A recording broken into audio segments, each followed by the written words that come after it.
like Google Search or Google Earth, and bring that into your organization. To do things like decision support, to make your app data better accessible, not only for internal purposes, but also for external purposes to the public, to spur innovation, and to help with economic growth. So that's kind of the purpose of our talk today.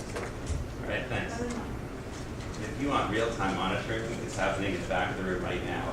This is the blog from, it happened to just talk 5 minutes ago. So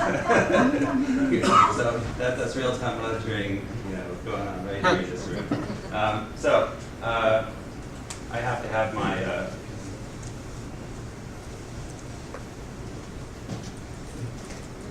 right, there we go. So in deference to our host, I do have to have my obligatory Icelandic vacation photograph there. We're sitting on the top of the mountain near an old stone circle, so I had to throw that in there. But as Nese said, we're from Google Enterprise.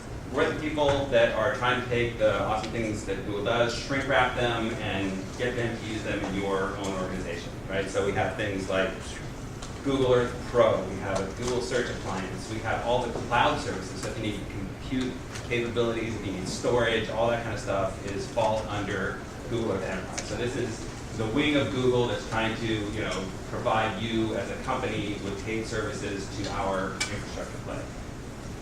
I think we've all had the same slide, so I'll move on. It seems to be a popular one.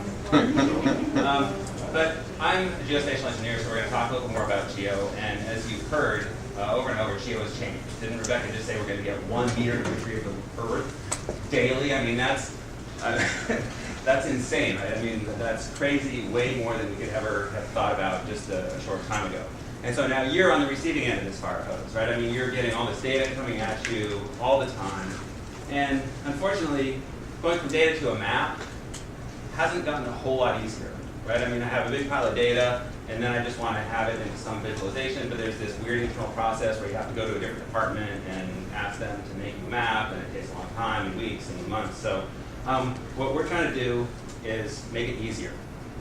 So mostly we started out with on-premises solutions, but the problem with those, they're vulcanized stovepipe. You have to buy a server, install it. I mean, in the government, how long does it take to install and buy and get a server up and running? It could be months, right? So I mean, it's a difficult process, time-consuming, and ultimately it doesn't really scale. You have your one server, it's under your desk, and then you have another one across the way that somebody else has under their desk, and you don't share, you don't know who's got what data. So we're trying to make it easier for you to go from data to a visualization. All right, first thing. Google Maps Gallery, right? This is a place for you to expose your data to the world. It's free for you. You make a map out of it, and then Google serves it up. And pretty soon, if somebody types in California protected marine areas, they'll not only get the search results, but the map will show up too, right? So we're going to try to link those maps. So go to Google, type in Google Maps Gallery. Not now, wait for the next presenter. You can do it then. But Google Maps Gallery. And so, we had, who was it that was talking about the marine, the California Marine Protected. Right, so send me shape files, downloaded them, and made a map in a couple minutes. And so this is what you could have on Google Maps Gallery within a very short period of time with hardly any effort. And they're all clickable, you have the information, right? So, and you can expose this if it is data you were going to give to the public anyway. If this is going to be, you want this to be public facing, it goes into Google Maps Gallery, and now it's discoverable by the public, and they will see your data quickly and easily and free to you. So look at Google Maps Gallery.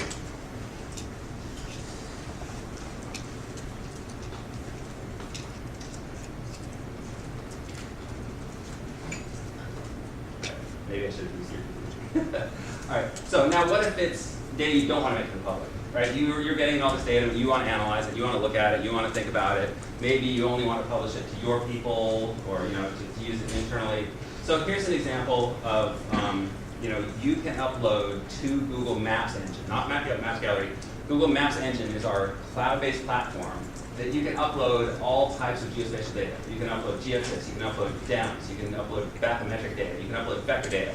And it all goes up into your account, right? It's under your username and password. You control it, you decide who gets to see it. And then we present it back to you as a map.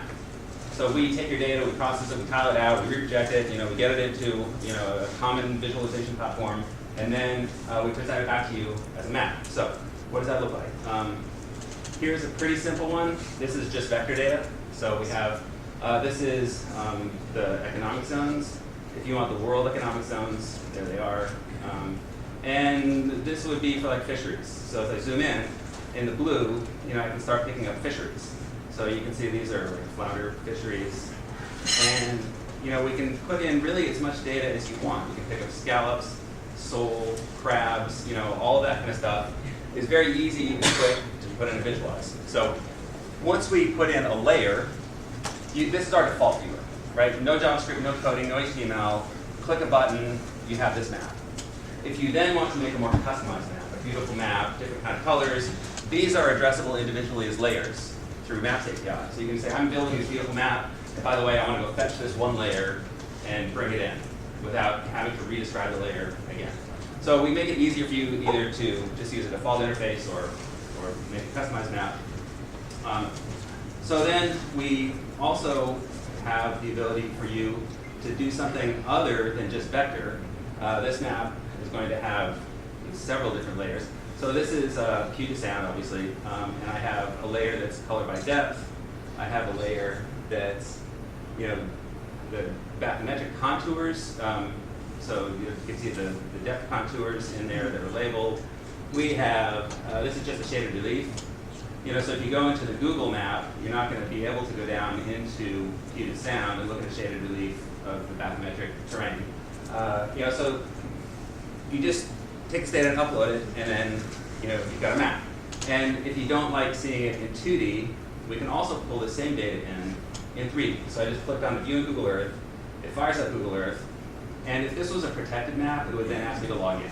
I have this one out to the public just so that I don't have to log in while I'm giving a display. But I'm seeing now exactly that same data set in 3D.